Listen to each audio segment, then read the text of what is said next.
What is going on, guys? Welcome back to the channel. I know today I sound super excited, but just know I am not excited. If you've been keeping up with the channel, you will know that recently we have encountered PCV failure on my S6. Today's video is basically going to be addressing that. We're going to be replacing the PCV, oil check valve, and then a couple of gaskets along the way. This is going to be the first time I remove the bumper and everything from this car, and I've really never done a job this in depth. I've done some other complicated-ish things, but a lot of the work I'm doing on this car is some of the first work I've ever done. I'm gonna be tackling this alone, so it's just gonna be me, my brain, and YouTube, of course. I've already cleaned up a little area in my garage. Unfortunately, I don't have space to park the S6 inside, but we're gonna go ahead and tackle this. I'll go ahead and show you the steps along the way.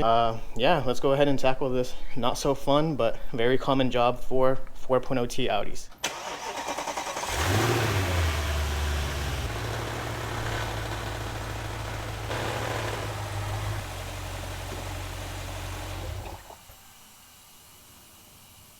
So, aside from a bunch of rattling, I don't know if you could hear, there's a very loud hissing sound coming from the car, and I'm pretty sure that's the PCV. But here we have, pretty, honestly, very close. We're gonna take off the bumper anyways, and once the bumper's off, we should be good to close the garage. So let's go ahead and work on taking off the bumper. First things first, we're gonna have to remove fender liner so we can get the bolts behind the bumper. We're just gonna do one side at a time and then put the wheel back on and get everything loose that we need to here.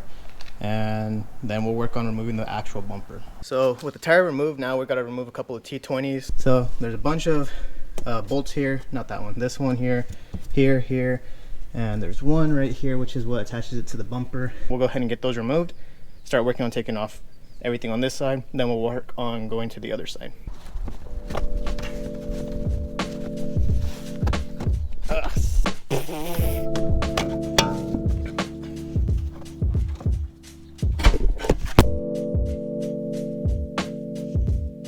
So now we've removed the wheel cover, and I went ahead and removed that bottom panel, set it to the side. We're going to remove 3 10mm bolts that are holding the fender to the car. So here's one, the second one is right here, and the third one can be accessed through this hole here. They should all be fairly easy to access, and once you get those out, you should be able to move to the other side. So we just finished doing the same to the driver's side. The bumper's already kind of popping out right there, but now we're just going to remove 2 Torx screws, one right here and another on the other side right here. After removing those 2, the bumper should be able to pull straight out.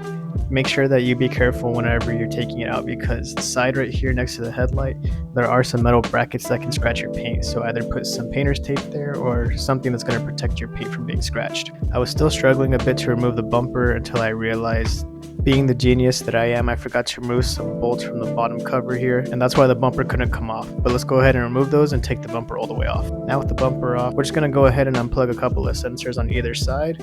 And being a poverty spec, I was lucky that I don't have any night vision or anything, so it was super simple. Here I was able to find an Allen wrench that I've been looking for a while, so now we got that back in our arsenal. I went ahead and made sure to wrap any open or loose sensors with some gloves just to make sure we don't get any water intrusion. Now that we have the beautiful bumper off and setting on the tires, we're going to go ahead and work on taking off the headlights.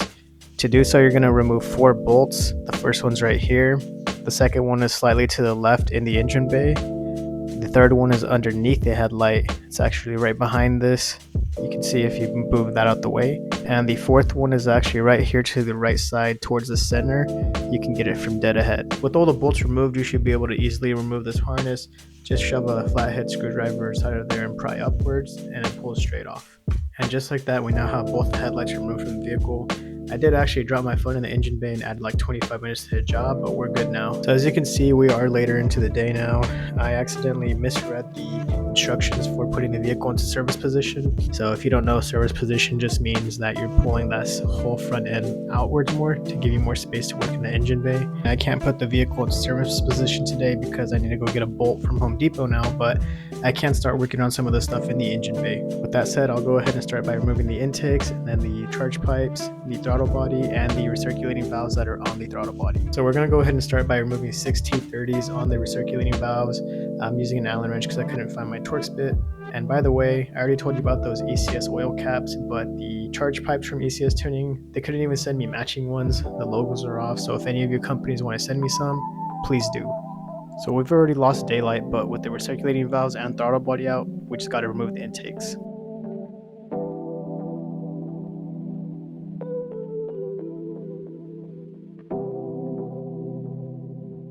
All right, so intakes are off, throttle body and everything that's in the way right here. All that's left here is the turbos, but we're not going to mess with those for now. I'll go ahead and cover everything up, get the sensors wrapped up, and then we'll pick this back up tomorrow. All right, guys, so it is a couple days later. I finally got the dumb bolts.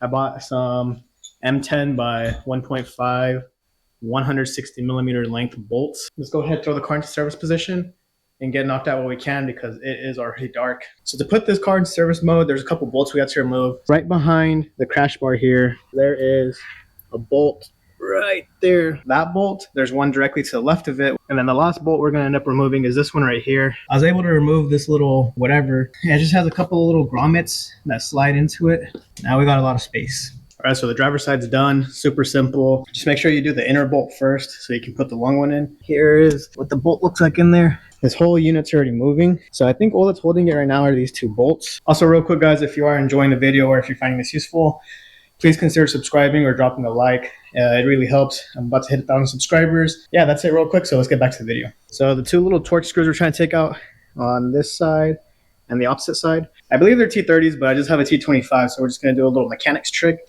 Just stuff it in there, get the torque size that's a little bit smaller, and just gonna wing it from there. But I lost my T30, no idea where it is. I feel like I'm losing torque screws more than 10 mils.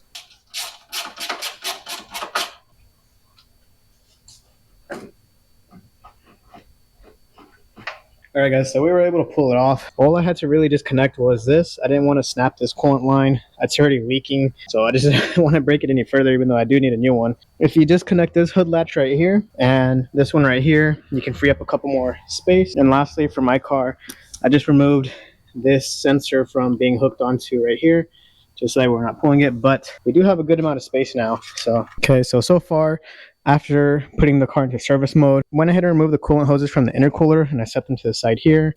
We are going to have to work on clipping this hose right here. The lights on, that's for the coolant, so that's going across the intake manifold. And then the hoses right here, these go to air pumps. This one right here, this one right here, and then we're gonna have to disconnect it from here possibly. So I went ahead and got the hoses removed from the air pump, so right there, and we didn't have to take this all the way off. We were just able to kind of have it sticking out right here. But now we're going to work on removing some of these coolant lines running in front of the intercooler. So the coolant hose is off. Oh, that beautiful coolant. So we now have every single thing disconnected that's running across the front of this. And we are now finally able to take that manifold off, get to what we need to, and then do it all back in reverse order. So now we're going to remove some Torx bolts holding the manifold. There's this one here, one below it, and one right to the right of this. So now with the manifold screws removed, we're going to go ahead and remove 3 bolts holding the intercooler. So there's this one to the left, one on the right side here, and then there's one right next to this air pump that's kind of hiding. And now with all those items removed, the intercooler is ready to come out. Just make sure to use some elbow grease because it does take a little bit of persuasion, but it should pop right out. So now to remove the PCV from the actual intercooler assembly, we're just going to remove some more Torx screws that are just on the bottom on the left and right side of this intercooler unit. With those screws removed, the PCV should pop right out. I used a plastic pry tool to get this out of here just to make sure I didn't crack the manifold. But it should pop out straight from this metal tubing right here, and then from the bottom there's some grommets that are just connected into the assembly. We do want to keep this hose, so make sure to pop this off of the old PCV and transfer it to the new one in as close to the same position as possible. So to get to the oil check valve and the oil screen, you're going to have to remove this crankcase cover by removing all these Torx screws on the surface, those 2 oil lines right there, and this coolant line to the left. And you should be able to pull up the cover just like I did here. So I did opt to remove the oil screen rather than replacing it with the revised version, so I just took some wire cutters and I'm cutting through the mesh. Apparently you can just toss this thing out altogether, but I wasn't aware of that, so I did just cut out the screen and replace it back into the crankcase. We're also going to be removing the oil check valve. Here's the brand new one that we have. To remove the old one, just get some pliers and pull it straight out, and the new one should just pop right back in its same place. So now we're going to go ahead and put the removed oil screen gasket back in. Just clean up any debris or residue around the area, and then put our brand new gasket back and seal everything back in reverse order. Alright, and just like that, we completed the oil screen and oil check valve, and the car is now ready to be put back together. Alright guys, so we finally got everything complete. PCV has been swapped, oil check valve is swapped as well, and the oil screens are removed. Now, all we have to do is put everything back together. Obviously, just work back in reverse order. But after that, car should be back in one piece and ready to drive. All right, guys, and just like that, we're all cleaned up and the vehicle is finally still not put back together. Now, I know everything's not on the car, but the job is done. The one reason why I didn't put this back together is because we have a special upgrade and we're gonna be getting rid of this old heat exchanger and swapping in a brand new one. The heat exchanger actually got delivered. I ordered a couple months ago, but it got delivered while I was doing this, so it's just the perfect time. I'm not gonna be able to fit it in this video, but I will be making another video with the heat exchanger install. That'll kind of be like an unofficial part 2 for this. I really do hope you guys enjoyed this video. Hope it was useful or informative. And if it was, drop a like and subscribe, and I will see you guys next time.